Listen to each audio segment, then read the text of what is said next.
Hello, welcome to the start of another weekly reading vlog. It is technically Sunday night, but I am reading a book. So I am over halfway through 1922 by Stephen King.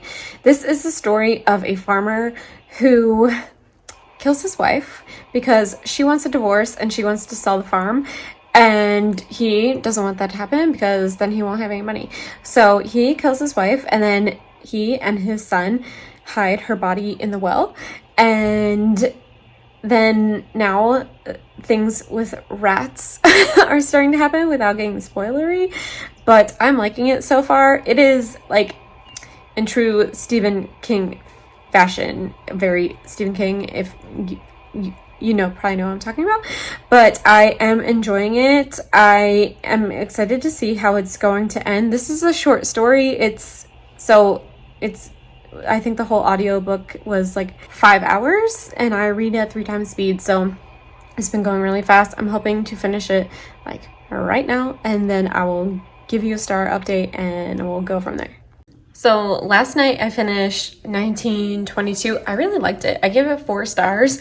I thought at some points it was really slow, like we weren't getting to the point of what the story was, but I loved the ending so much. I really like this one, so glad I read that. I made it 5 pages into Salem's Lot by Stephen King. This is an 18-hour audiobook, which I like my audiobooks to be 8 hours, so this is daunting, but I'm excited for this one. I just put this on my Losers Club TBR, but this technically still does count for the Fall Fan Gang, so I'm gonna see how much I can get into this today. I am not going to stress myself out or anything, but I am excited for this one. I listened to the introduction by Stephen King, and like, that was it. All I know about this is vampires, so that's it. Well, I'm so sorry if you can hear Daniel Tiger, but today is Tuesday. I did not read at all yesterday. Well, I made it 200 pages into Salem's Lot, and then basically softy enough that because I feel like it's putting me into a slump, and that is not what I want. But I wanted to talk about something that I usually don't talk about, but I am feeling a little burnt out with Booktube and reading and stuff, which sucks because reading is like what I love to do.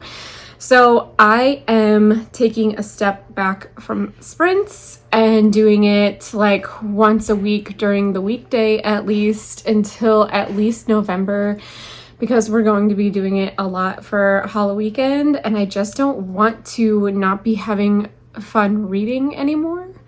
And this is also because my mental health has not been great. If you don't know, I struggle with bipolar disorder, and for a very long time I have been okay, and by okay I mean very even, like no highs, no lows. For the past year I have been high, which is not good. I have been trying to work it out, and instead of going back to even again, I'm now low, which it's really scary. Like, I was really worried about postpartum depression with both of the kids, and I don't ever want to be low. I'd much rather be high than low with my bipolar disorder, and now I can slowly feel myself getting low, and it's just very scary. I don't even know how to describe it to you. It is the worst feeling I have ever felt, and now that I have 2 kids that literally depend on me every single day, I just like don't know what to do. So I am going to hopefully get my medication worked with. There's nothing I can do for like a month, which really sucks, and go back into counseling. And I'm really bad at counseling because I was a counselor, so yeah. So that's really what I'm dealing with, and I want to be transparent with you because I feel like it's important to talk about mental health, especially with like creators, because like I feel like a lot of creators put on this like perfect image online, and I want to tell you specifically that I am struggling. So yeah, that's what's going on. So if I feel distant or I'm not, like, especially I feel like my weekly reading vlogs are really going to suffer. So it's just because of what I'm dealing with personally. So I would like to say that I will get back to normal sprints in November, but I cannot tell you that. So I want to say I'm sorry, but honestly I'm not sorry, because there's nothing I can do about my chemical imbalance in my brain.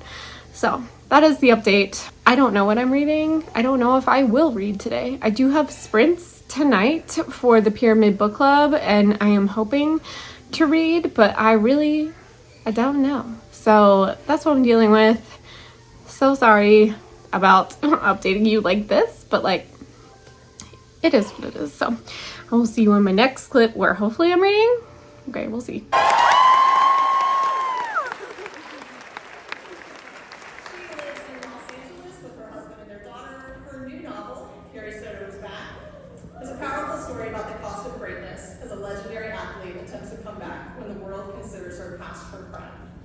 Let's have another round of applause.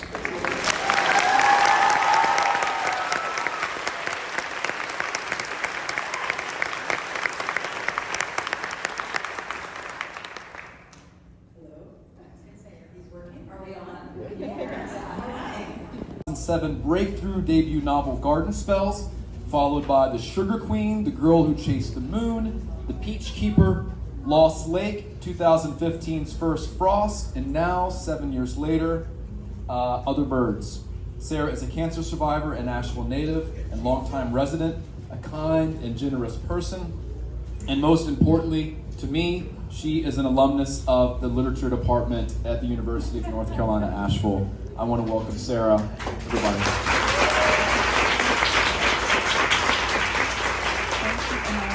Can you hear me? Thank you, everyone. I am thrilled to be here. Wiley, you're so dynamic. I could just sit here and listen to you. You explain my book to everyone. Well, come back next year. I'll be here again. The slide is very good. There's lots of cookies and candy. There's lots of treats. They're like, here's more candy. I'm like, I'll eat this as well. This is great. It's not even in my goodie bag. So, Sarah, will you tell us just a little bit about Other Birds? I imagine many folks in the audience have read it, but for those folks who are just getting it today, will you tell us a little bit about the novel? Other Birds is my first book in 7 years. I took a long time off when my mom got very sick. So I speak louder. Can you hear me now? Is it on? So we're here today under the banner of the Alternate Worlds of Tor. And so my first question is about world building. I see several different approaches to the construction of worlds in the panel's recent work. So kind of partly way as an introduction, could you tell me? Oh, cool! It was awesome. Oh. It's recording. If you were watching Books with Lexi right now, you are 45% more likely to be possessed by a demon from hell. I am so sorry. If you're in Michelle's library, the odds are just as bad. You guys cannot catch a break. Run. Thank you so much! Encountered. The storm was freak because of what the storm brought, which was not torrents of rain, but torrents of maggots. For this small family, the beginning came as it came for so many that morning on opening the front door of the small house in the quiet close formed by the tiny cul-de-sac on the large council estate at the far end of town. Wolves and whales and crabs and snails and lizards who hate you, and tuna fish and jellyfish and things that squish inside this scaly, scary, smelly, hairy, inside this death zoo. Death zoo.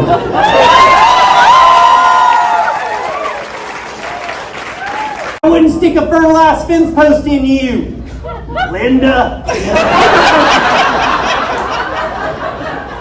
The fetus is rested in fetal position.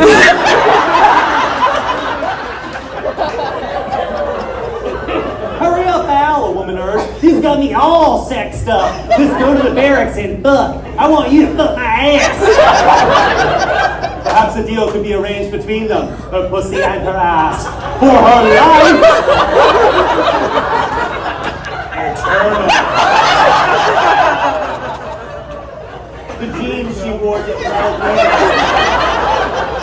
her womanhood was practically leaking out.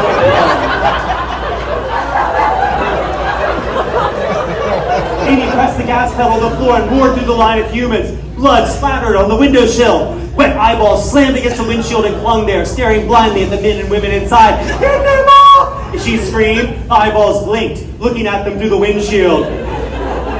Jim reached over and turned on the windshield. Hello. I know it was probably jarring seeing me talk about my mental health and then going straight to Taylor Jenkins Reid, but I can say that I have not read since Wednesday. I did get 57% into, what is that called? Salem's Lot, and then I just stopped reading. Like, I haven't read all week. So that's that on that. Lexi is here. That's been really fun, but let me tell you about the events that I went to. My local bookstore hosts a book event every year, and I was very lucky that I got to go this year, and Lexi came, so it was just me and Lexi hanging out all day. Thursday, I went to see Taylor Jenkins Reid, and she talked about Carrie Soto is back. She also talked about Evelyn Hugo, which you know. So I got this signed. I actually pre-ordered it and then canceled my pre-order because the ticket to get into the event was buying the book, which is amazing. There was supposed to be a signing line, and then I think there were 1,000 people there, so they stopped that, obviously. So that was a little disappointing, but like to be in the same room as Taylor Jenkins Reid, who is one of my favorite authors, was just amazing, and I was like in the front row. So that was very cool. Highly recommend if you can see her anywhere to do that. And I have already read Carrie Soto is Back and have given it 5 stars. So that's cool. Next. You have to talk about what he wrote in the I will, yeah. So I was like, I would read this. On Friday, I went to 2 events. I went to a Southern Lit lunch and I saw Wiley Cash, who I'd never read from, and Sarah Addison Allen, who writes books that I have also not read, but she wrote Other Words that came out this year, and I'm really excited for this. She seems like a really cool, down-to-earth person. She said that she hadn't written anything in 7 years because she was taking care of her dying mother, but she basically said that she said goodbye to her mom in this book, so I'm really excited to read it. The main character is 19, so that like seems cool to me because it's still like teetering on YA, which I still like. Like, I like YA contemporary a lot, so I think this will be a good launching point into like literary fiction. Lexi has already read this book and she said it was good, so I'm excited for this. This came signed as well. So that was that. The next event I went to on Friday was an exclusive event with this book club that I am in that is provided by that bookstore, and I got to meet Tessa Bailey and ask her what was wrong with her with My Killer Vacation. If you don't know, I co-hosted Rom-Comathon in August, and the buddy read was My Killer Vacation, and I told her that, and she was like, oh god, how did that go? And I said we were very divided, but I love chapter 18. So I got my books personalized and signed by her. I did all the books that I own by her are signed and personalized, and I got to take a picture with her and just talk to her for a few minutes, and that was really cool. I also saw Tracy Livesay and Adriana Herrera, so they were really cool, and that was really fun. On Saturday was the festival. Me and Lexi went like all day, and basically our main priorities were getting our books signed. We did go to one panel with TJ Klune and T. Kingfisher, so we watched them speak, and then we went into T. Kingfisher's signing line. I got the Hollow Places signed, and then we went, what signing line was next? Do you remember? Jackson? Okay. And then we went to Tiffany D. Jackson signing line, and I got all of my books signed by her. I let her know how much I love Monday's Not Coming, and I recommend that book to everyone. Next, we went to, who was next? TJ Klune, was that it? Yeah, I think we only went to 3. Okay. Next, we went to TJ Klune's signing line. I was there for support, basically, but he seemed really cool. But the main thing that I was looking forward to was meeting Grady Hendrix. We went to Paperbacks from Hell, and he like did a whole performance about his book, and it was amazing. We ended up getting him to sign our books before the event started, which was a miracle, but he signed my favorite book, like second favorite book of this. I don't know. It's gonna be a tie between The Push and this one, okay? But he signed it. He asked Lexi her name, and it says, Michelle, if Lexi is ever possessed by a demon from hell, this book is going to be super useful. So the way that he personalized this is amazing. He actually shouted mine and Lexi's channels out. So we literally could not believe that that had happened to us. So that is the end of this video. I am feeling better. I feel like maybe taking a couple days off reading and getting to hang out with Lexi helped. So I am planning to finish Salem's Lot tomorrow. So that will be in my next video. So if you made it to the end of this video, what emojis should I use, Lexi? Shout out emoji. This is the hardest part. It should be the corn one. The corn? Yeah. You heard her. If you made it to the end of this video, give me a corn emoji. My kids sing that song. My life is hell. Anyway, see you in my next, thanks for watching my video. See you in my next one. Bye.